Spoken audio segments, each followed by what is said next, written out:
Hello friends, welcome to another Magic Monday. We are creeping ever closer to 50 episodes of this series. I hope you're all doing well. Today we're looking at a deck called Flip the Script with Yarus, Roar of the Old Gods, one of the new Murders commanders. I know this set is not popular, so I wanted to highlight a couple of cards that I've at least found fun this week and probably next week. But Yarus is a 4-mana 4/4 Centaur Druid. Other creatures you control have haste. Whenever one or more face-down creatures you control deal combat damage to a player, draw a card. Whenever a face-down creature you control dies, return it to the battlefield face down under its owner's control if it's a permanent, then turn it face up. So the idea here is lots of cards that have the disguise ability, and we're going to get to that here in just a second and kind of go over what we've got in this deck. But before we do, let's look at this. We got 22 red, 27 green, average mana cost of 3.5, 30 creatures, no real dominant creature type. There's, 6 warriors. 1 instant, 18 artifacts, 7 enchantments, a planeswalker, 3 battles. I don't know why I went so heavy on battles, just for fun, I guess. So, Pelt Collector seemed like a good choice in here because whenever another creature you control enters the battlefield or dies, if that creature's power is greater than Pelt Collector, put a 1/1 counter on Pelt Collector. So as a face-down creature will be a 2/2. If we play one of those, Pelt Collector will get a bonus, and then when it dies, he'll get potentially another bonus, basically. Concealed Weapon is actually a disguised piece of equipment. Expose the Culprit. Turn target face-down creature face up, or exile any number of face-up creatures you control with Disguise in a face-down pile. Shuffle that pile and cloak them. Cloak is put it onto the battlefield face-down as a 2/2 creature with Ward 2. So that's extra fun in this deck. It's really silly what this card can do. Fugitive Codebreaker is actually a rare goblin. He's got prowess, he's got haste, his disguise cost is expensive, but when he's turned face up, discard your hand and draw 3 cards. So if you've got 1 or no cards in your hand, he's basically like, oh, kill this creature or flip him over and draw 3 cards. Marauding Raptor I debated about, because creature spells you cast cost 1 less to cast, which is really nice because you can get out more stuff. And it deals 2 damage to any creature that enters the battlefield under your control. So, that will kill Fugitive Codebreaker. He'll come in as a 2/2, die, come in as this card, and then die again. And he's done for. But with some of the bigger creatures, it's basically 2 mana to cast them because of this Raptor. It's kind of a take it or leave it card in this deck, honestly. Pyrotechnic Performer, disguise, because of course it does. Whenever it or another creature you control is turned face up, that creature deals damage equal to its power to each opponent. I love that. Flourishing Bloomkin. It's a 0/0 that gets +1/1 for each forest you control. When it flips, find 2 forest cards and reveal them. Put 1 onto the battlefield and 1 in your hand. Nervous Gardener. When it's turned face up, search your library for a land card with the basic land type and put it into your hand. A couple mana rocks. Blood Sun, just to screw with enemy lands and also draw a card. Whatever. Brass's Tunnel Grinder is weird. You could discard any number of cards and then draw that many cards +1. At the beginning of your end step, if you descended, meaning a creature died, this turn, or a permanent is put into your graveyard, I guess. Anyway, you put a boar counter on this thing, and then if there are 3 or more, transform it, which is tap, add red. Whenever you cast a permanent spell using this red mana, discover X, where X is that spell's mana value. Discover is exile cards from the top of your library until you exile a non-land card with mana value X or less, and then you can play it for free. So it's just a way to kind of, dig through the deck a little bit faster. Goblin Chain Whirler is an old card from Dom that I really like, so I put him in here because I haven't seen him in a while, and that made me sad. Ironcrag Pyromancer, whenever you draw your second card each turn, deals 3 damage to any target. This is here because of whenever 1 or more face-down creatures you control deal combat damage to a player, draw a card. What else we got? we got this thing. It deals 4 damage to any target when it enters the battlefield, and then damage isn't removed from creatures your opponents control during cleanup steps. That's kind of cool. Card draw. Savala. Whenever another creature enters the battlefield, its controller may draw a card if its power is greater than each other creature's power.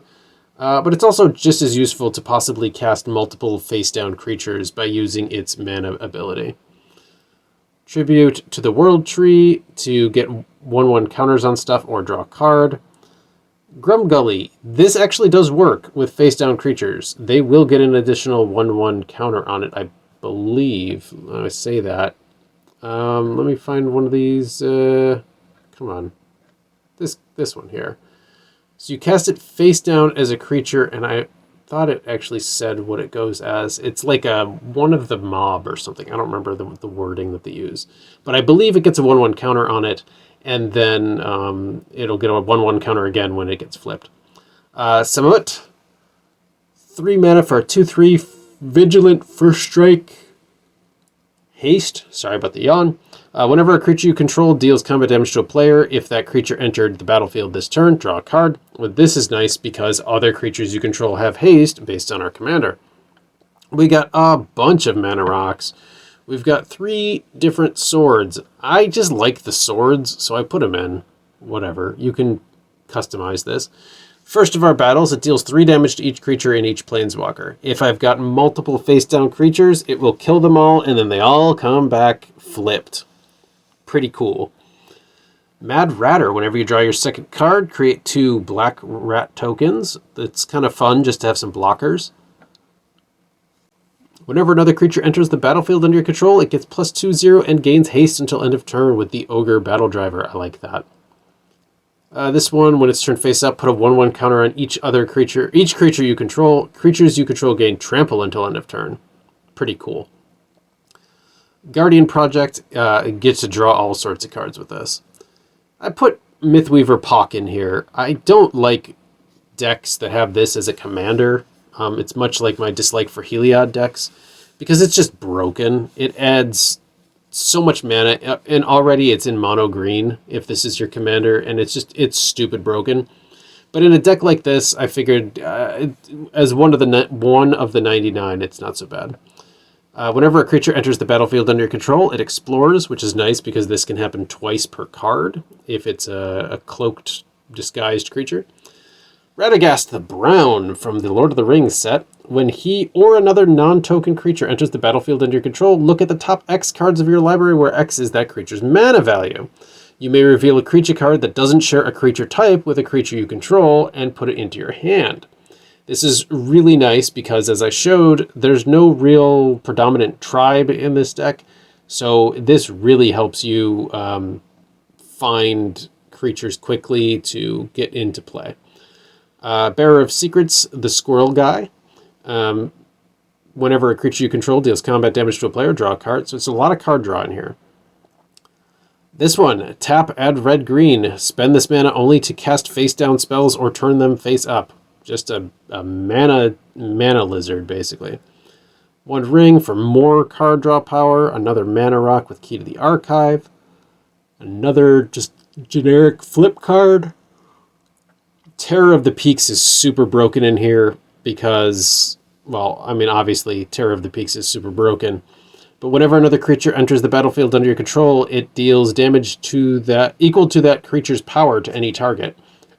So if I've got my Raptor out and I cast a disguised creature, that's immediately going to do 2 damage to the opponent or a creature. So it's 2 damage there. The Raptor will kill it, and then it'll flip back, and I get to hit again. And all that for 3 mana if I've got the Raptor and this Terror out, which is a fun little combo. We got this one. It's an uncommon. Target creature blocks its turn if able. When it flips, whatever. When this guy, God Eternal Ronus, enters the battlefield, double the power of each other creature you control until end of turn. They gain vigilance until end of turn. That's just silly. Another battle. Return up to 3 target permanent cards from your graveyard to your hand, and then if it transforms, at the beginning of your upkeep, you may put a permanent card from your hand onto the battlefield. Fun. Another disguise card can destroy an artifact or enchantment when it flips.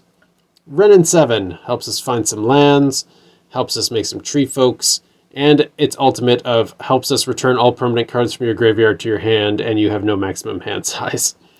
This card is so dumb. It's laundry. It's literally laundry, but it can flip, so it's in here.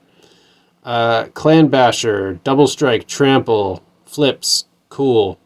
Gruff Triplets, I just like this. It's a 3/3 for 6 mana, and it has Trample, but when it enters the battlefield, if it isn't a token, create 2 tokens that are copies of it. When one of them dies, put 1/1 counters equal to its power on each creature you control named Gruff Triplets. So as each one dies, the others get stronger. Think of like the Bloodborne fight with the Shadows of Yharnam. Kogla is just a stupid card, so I had to put him in here. Kogla and Yadaro, well, it's versatile. It can gain trample and haste until end of turn. It can fight something. Or I could discard it, destroy up to 1 target artifact and enchantment, and then shuffle it into my deck and draw a card.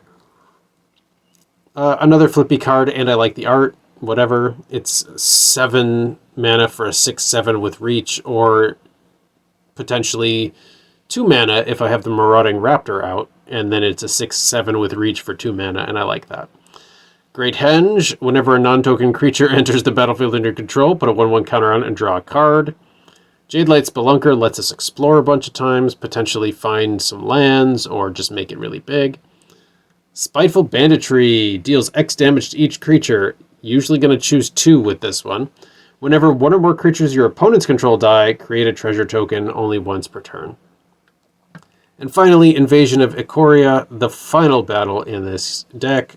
Search your library and or graveyard for a non-human creature with mana value X or less and put it onto the battlefield.